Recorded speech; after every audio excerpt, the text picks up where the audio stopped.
Bom dia, eu sou a professora Cida, sou professora da UERN, do campus Paulo dos Ferros, e hoje no Seminário Internacional de Tecnologia no Ensino, nós vamos falar sobre as mídias hipertextuais versus o perfil do leitor contemporâneo.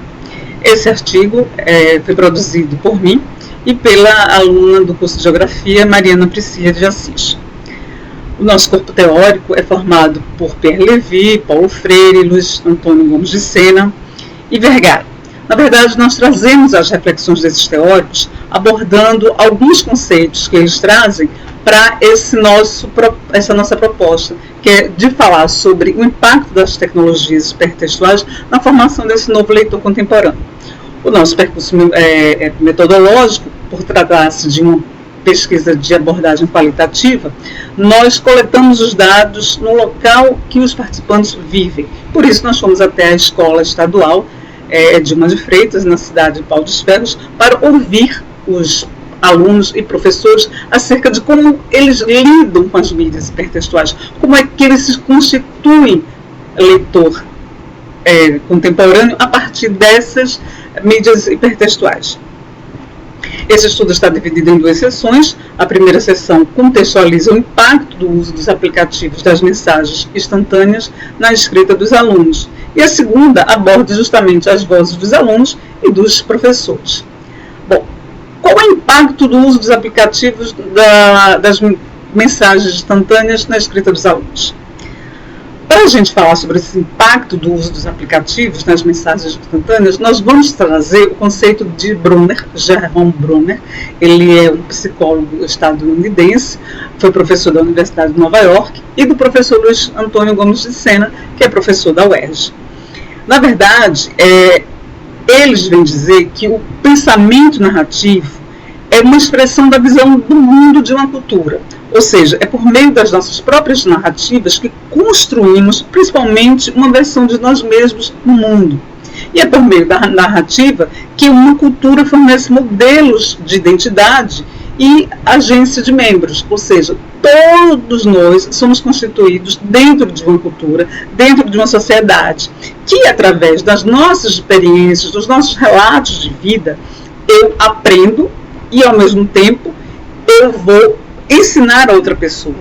Esse ensinamento, na verdade, ele vai se transformar no conhecimento científico. Ou seja, essa mediação, essa transposição do pensamento narrativo para o pensamento científico, ele precisa de um mediador. Esse mediador é o professor. Contudo, não é de hoje, sabemos que os professores comumente não relevam as narrativas, os saberes experienciais dos alunos. Assim como Paulo Freire dizia que todo a ser aprendido pelo aluno tem que estar muito próximo do aprendente, Brunner diz que tudo aquilo que o aluno sabe, ele precisa ser relevado e aí ele precisa ser transformado num saber científico. E aí a gente traz as mensagens instantâneas, a gente traz os aplicativos de mensagens instantâneas muito presentes nos smartphones, né? E aí a gente perguntou para os alunos dessa escola como é que ele utiliza esses aplicativos. E aí o aluno 2, que utilizamos o aluno 1, aluno 2, aluno 3, para preservar a identidade desses alunos, ele diz o seguinte: tenho a oportunidade de corrigir a palavra que errei antes de enviar a mensagem, pois quando erro a palavra, o teclado automaticamente corrige.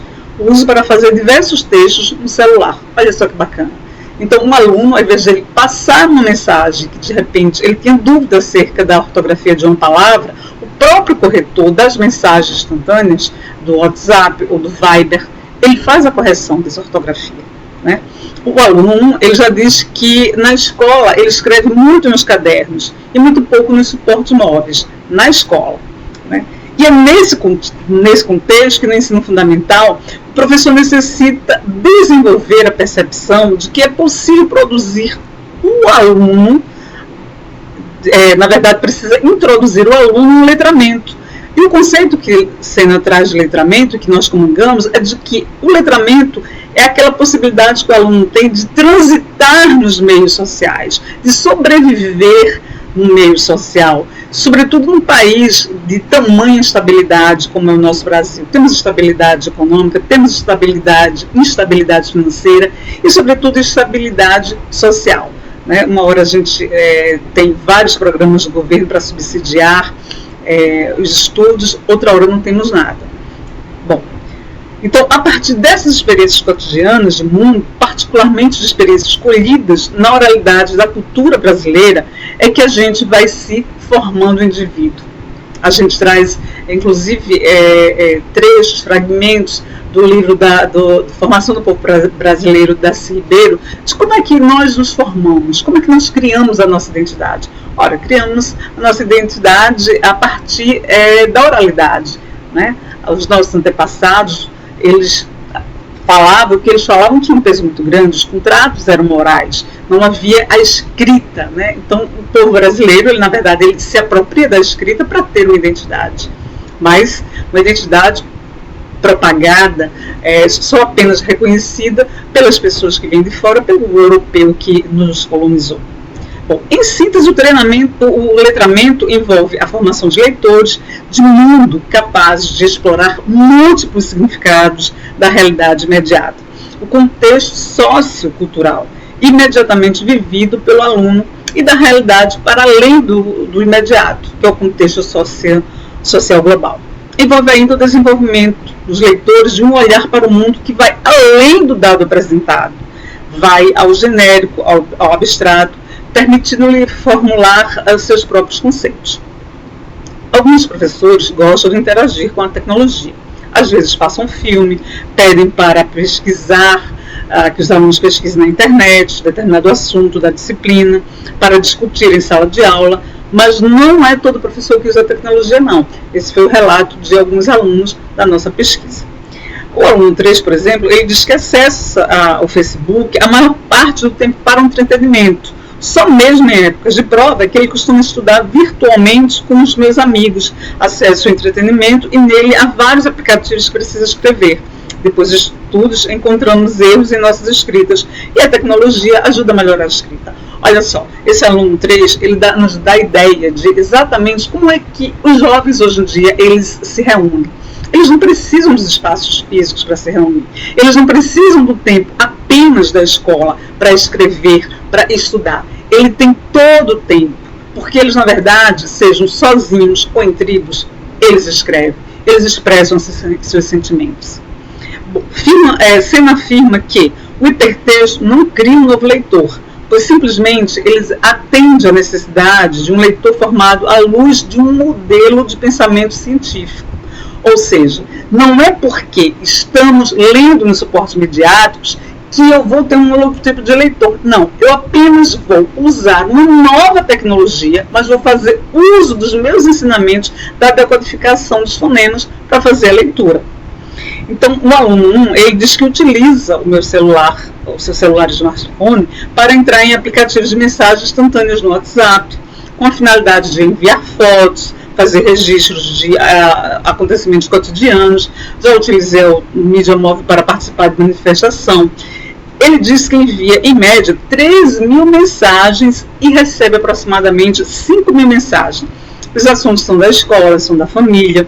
Ele usa, às vezes, para avisar um outro colega de algum trabalho e para discutir assuntos da prova. Veja que coisa bacana, como as distâncias são diminuídas através dos aplicativos, né? Sobretudo num país tão grande como esse nosso Brasil, e em especial aqui no Rio Grande do Norte, onde a distância é muito grande e todo o acesso é feito através de carro. Nós não temos transporte público nas cidades dos interiores, nós não temos transporte aeroviário. Bom, nisso, a Sena vem nos dizer que os contextos de expressão empregados no contexto escolar ainda resistem a se situar para além do conceito mediático de cadernos, imputando aos alunos um modelo de representação de mundo que não reflete o mundo por eles representado.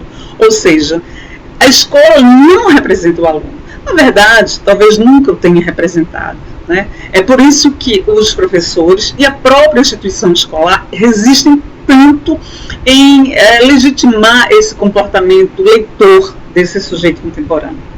Sena também diz que a hipertextualidade relata que o impacto de mundo representativo ele reflete diretamente sobre os textos que transitam na escola. De um lado, os cadernos com seus textos produzidos para caber em mídias condicionadas a um suporte lógica, exemplificando como universal de mundo moderno, mas do outro, o aluno, com seus hipertextos delimitados em conteúdos produzidos da forma situada em uma razão entre o imaginário e o material.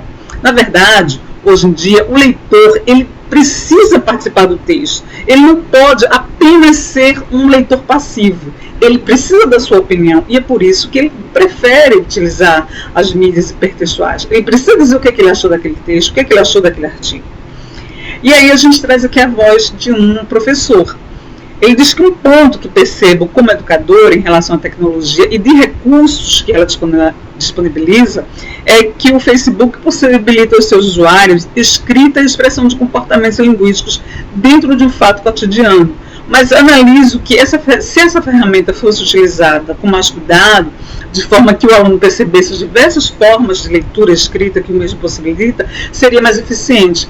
Ora, quem está falando isso é um professor, mas cabe a ele ser negociador exatamente dessa escrita desse aluno. Cabe a ele mediar o aluno, o que ele escreve, né?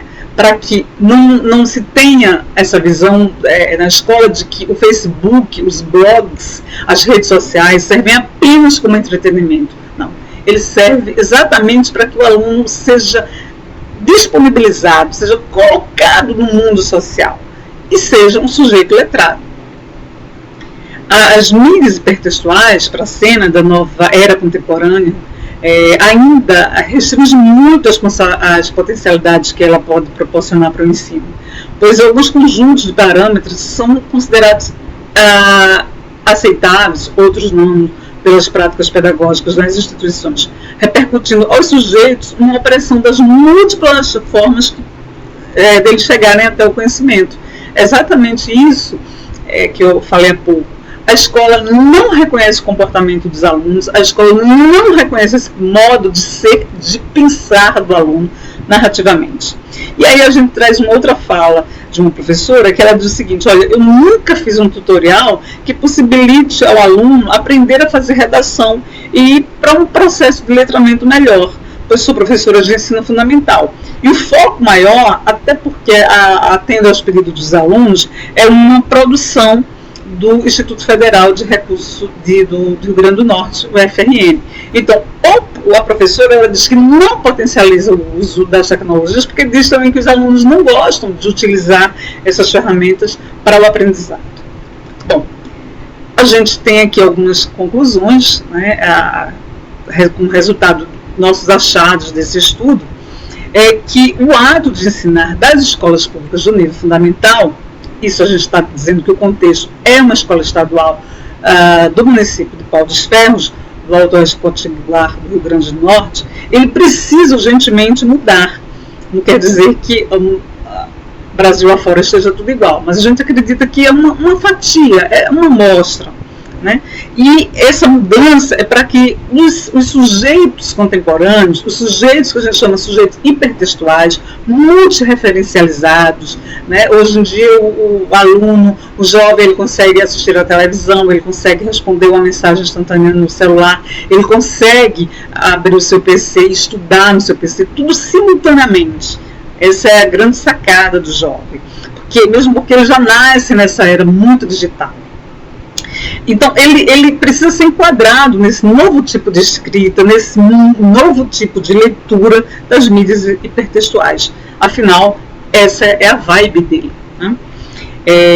Os jovens também, eles percebem-se que não tem praticamente motivação alguma para ir à escola. É lógico, gente, olha, o professor concorrer com as mídias hipertextuais, concorrer com a internet, é uma concorrência desleal. Né? A gente sabe que a internet tem tudo assim para prender a atenção do jovem. Então, cabe ao professor, cabe à escola dar um novo sentido para mover esse aluno todo dia sair de casa e assistir às aulas. Tá? Se não tiver alguma coisa que o motive, ele vai sair da sala de aula, ele vai sair da escola. E outra coisa, ele vai se sentir muito excluído da escola. É assim que muitos se sentem excluídos.